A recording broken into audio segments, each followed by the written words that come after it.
Shri Vijay Sharma ji, the Chief Information Commissioner, Dr. P.K. Misra, ladies and gentlemen, let me at the very outset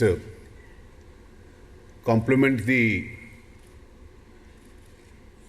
Central Information Commission and the State Information Commissions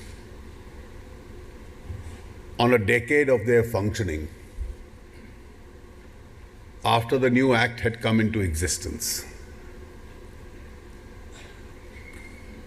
Though 10 years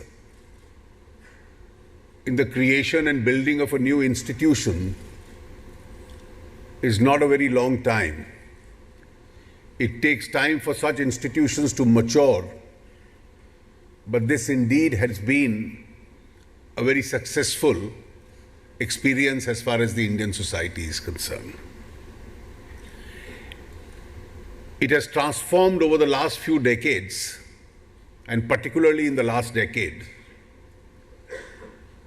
us from a society which at one stage relished itself in secrecy. When we inherited our own government after independence, we inherited a system where we all believed, from those who had ruled us earlier, on the basic premise that the king could do no wrong. And since the sovereign was always presumed to be right, various challenges and problems in governance could have entered. There were discretions, there could be even abuse of power, there could be cases of nepotism, favoritism, and in the absence of information tricking on the society, this could go unchecked. And therefore, India had to transform into a society with far higher standards of civilized governance. I think in the first phase, we transformed into a stage where the requirements of governance were redefined. Every action of the government had to be informed by reason. Those reasons had to be recorded. Those reasons had to be relevant. Those reasons could never be arbitrary. And we passed the test of first stage of civilized governance, in which the governments had to act rationally and reasonably. Our second phase was where every action was subject to review by some other institution, in most cases the judicial institution itself. And then started a campaign as to why we must not have an open society. The word right to information till that time was not very frequently heard of. It gained popularity out of a collateral coincidence where in the Supreme Court, in the first judge's case, the correspondence between the Chief Justice of a High Court and the Chief Justice of India was asked to be made public, at least before the court. So far we had heard of the right of free speech. Was free speech only confined to my expressing myself? Or in order to express myself, I must also have adequate sources of knowledge and information.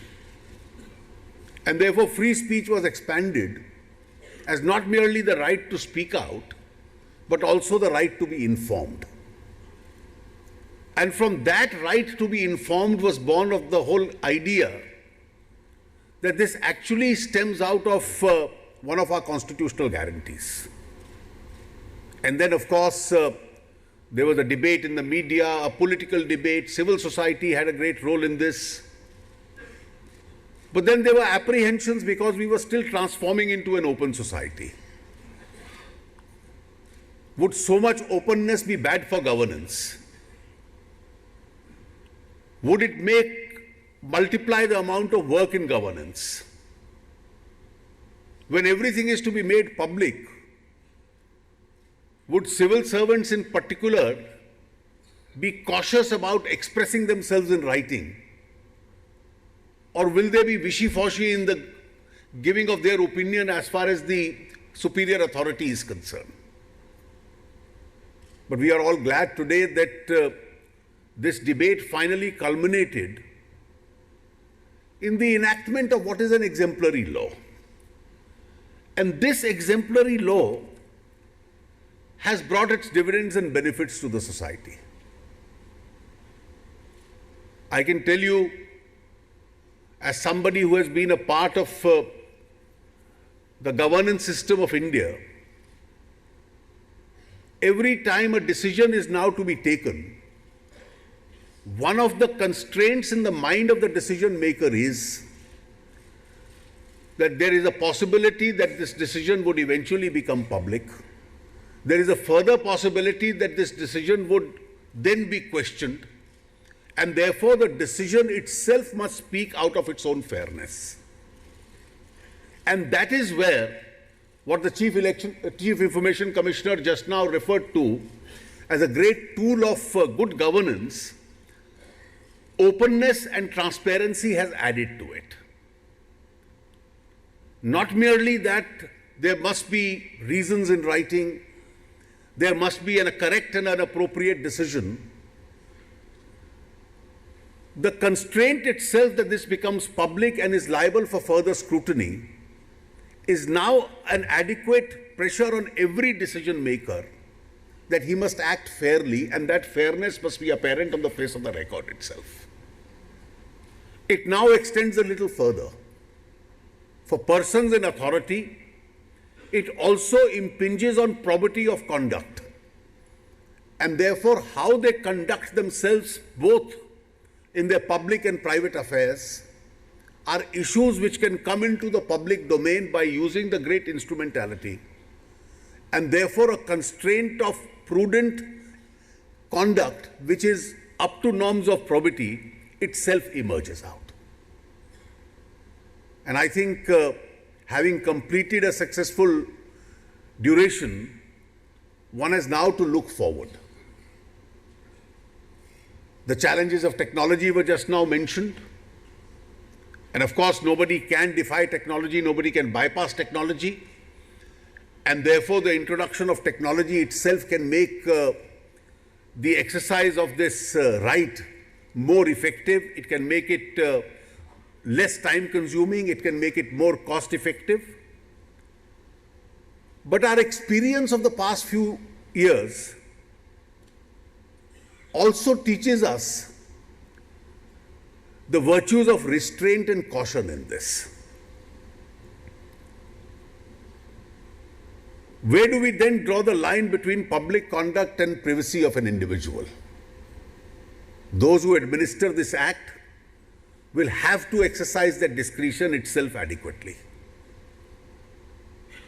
Where is it that information is being used for empowerment, to avoid harassment, for the benefit of the small man?